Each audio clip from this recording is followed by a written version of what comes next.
శ్రీమాత్రే నమః. Chirravuri foundation YouTube channel ప్రేక్షకులందరికీ ముందుగానే రథసప్తమి శుభాకాంక్షలు. ఇది మాఘమాసం. మాఘమాసము అంటే గొప్ప గొప్ప పాపాలని కూడా దహించేటటువంటి మాసము అని దీనికి పేరు. ఈ మాఘమాసానికి అంతటి విశేషం ఎందుకు వచ్చింది అంటే, మాఘమాసములోనే ఇద్దరు జన్మించారు.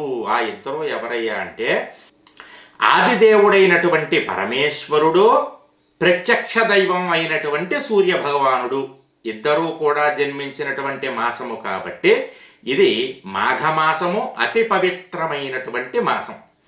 మహాదేవుడు జన్మించినటువంటి రోజును మహాశివరాత్రి అని, ఆదిదేవుడు ప్రత్యక్ష భగవానుడైనటువంటి సూర్య భగవానుడు జన్మించినటువంటి రోజుని రథసప్తమి అని పిలుస్తూ ఉంటారు. ఈ సూర్య భగవానుడు నవగ్రహములకు రాజు, పగలుకి అధిపతి. అదేవిధంగా ఆరోగ్యం భాస్కరాధీనం అని చెప్తూ ఉంటారు. ఆరోగ్యం అనేటటువంటిది భాస్కరుడు అంటే సూర్య భగవానుడి యొక్క ఆధీనంలో ఉంటుంది. మరి ఆ సూర్య భగవానుడు ఎవరి ఆధీనంలో ఉంటాడు అంటే, నమస్కార ప్రియ అంటే సూర్య భగవానుడు నమస్కార ప్రియుడు. ఎవరైతే భక్తిగా సూర్య భగవానుడికి నమస్కారము చేస్తారో వాళ్ళని అనుగ్రహిస్తాడు. కాబట్టి ఎటువంటి అనారోగ్యాలు ఉన్నా, ఎటువంటి బాధలు ఉన్నా, ఎటువంటి రోగాలు ఉన్నా కూడా వాటన్నిటినీ కూడా తొలగించేటటువంటి శక్తి యొక్క సూర్య భగవానుడికి ఉంది.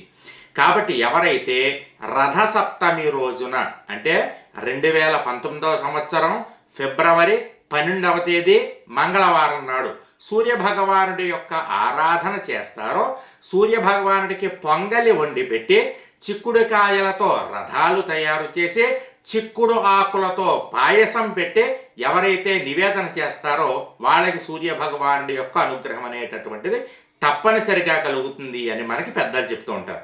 చిక్కుడు ఆకులు అవకాశం లేనటువంటి వారి కనీసం తమలపాకుల్లో అయినా సరే సూర్య భగవానుడికి పొంగలి సమర్పించాలట.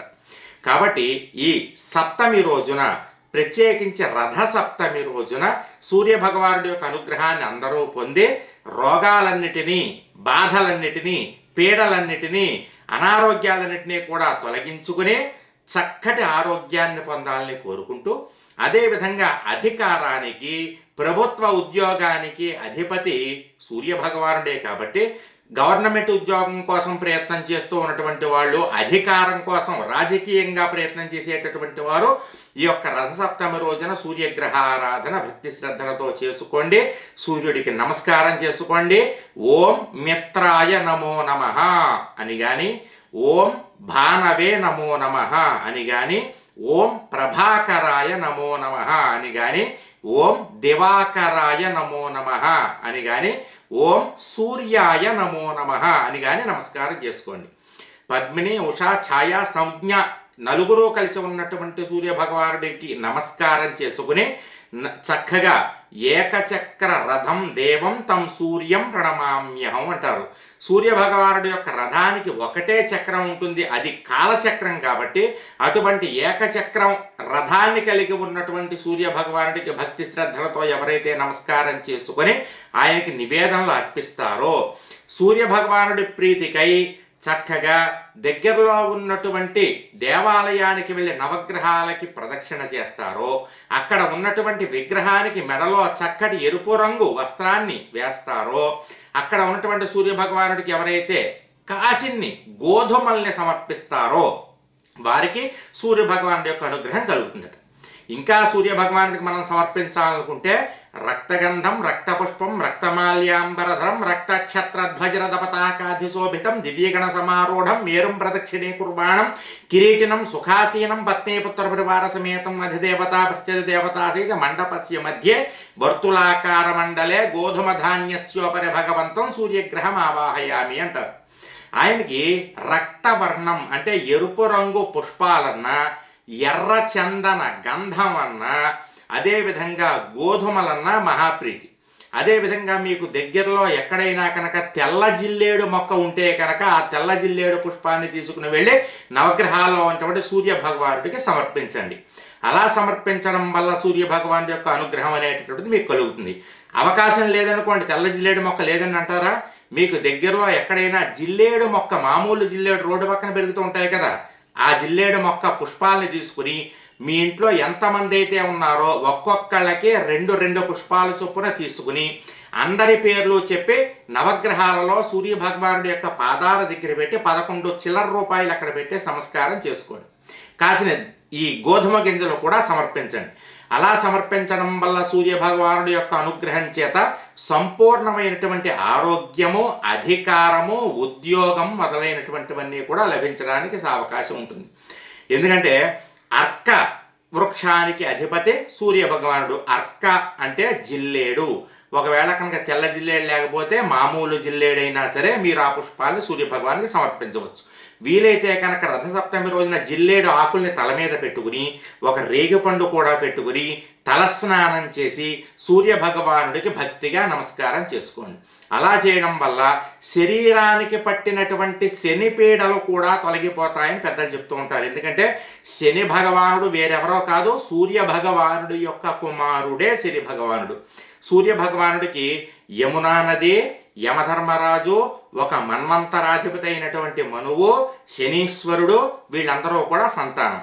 వీరితో పాటుగా దేవ వైద్యులైనటువంటి అశ్విని దేవతలు కూడా సూర్య భగవానుడి యొక్క సంతానమే. కాబట్టి వీళ్ళందరి అనుగ్రహము చేత మీ ఇంట్లో రోగాలనేటటువంటివి రాకుండా, ఒకవేళ రోగాలనేవి వచ్చినా కూడా మన కర్మవశాత్తు అవి పెద్దగా మిమ్మల్ని పీడించకుండా, ఎక్కువ డబ్బులు మీ చేత ఖర్చు పెట్టించకుండా, మీరు సంపాదించినటువంటి సంపాదన మొత్తం ఆ డబ్బులన్నీ కూడా రోగాలకి, హాస్పిటల్కి ఖర్చు పెట్టకుండా ప్రశాంతంగా మనశ్శాంతితో కూడినటువంటి, ఆరోగ్యంతో కూడినటువంటి ఐశ్వర్యాన్ని మీకు కలిగించేటటువంటి భగవానుడు ప్రత్యక్ష భగవానుడైనటువంటి సూర్యుడే.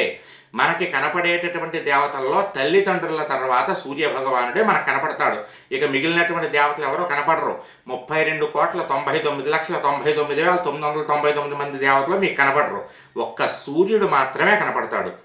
అటువంటి ప్రత్యక్ష భగవానుని భక్తిగా పూజించుకునేటటువంటి రోజు ఈ రోజే. ఏ రోజు? రథసప్తమి రోజు. కాబట్టి రథసప్తమి రోజున చక్కగా పొంగలి వండి నైవేద్యం పెట్టండి. మరి ఆ పొంగలి ఎలా వండాలి, చిక్కుడుకాయ రథాలు ఎలా చేయాలి, చిక్కుడాకులో నైవేద్యాన్ని ఎలా సమర్పించాలి అనేటటువంటిది ప్రాక్టికల్గా మీరు తెలుసుకోవాలి అనుకుంటే కనుక మన చిర్రావూరి వంటశాల యూట్యూబ్ ఛానల్లో రథసప్తమి వీడియో పెట్టాను. ఇక్కడ లింక్ ఇస్తాను. ఆ వీడియో లింక్ ఈ వీడియోకి పక్కనే మీకు ఇక్కడ ఇదే ప్రదేశంలో రథసప్తమి అని కనపడుతుంది. ఆ వీడియో ఓపెన్ చేసి చక్కగా మీరు అందులో ఉన్నటువంటి విధంగా రథసప్తమి రోజున సూర్య భగవానుడి యొక్క సంపూర్ణ అనుగ్రహాన్ని పొందవచ్చును. చక్కగా ఆరోగ్యాన్ని కూడా పొందవచ్చు. పరీక్షలకి కూడా లొంగనటువంటి, స్కానింగులకు కూడా దొరకనటువంటి రోగాలు, మనోవేదన మొదలైనటువంటివన్నీ కూడా తొలగించేటటువంటి శక్తి ఒక్క రథసప్తమికే ఉంది. కాబట్టి చక్కగా రథసప్తమి రోజున సూర్యగ్రహ ఆరాధన చేసుకోండి.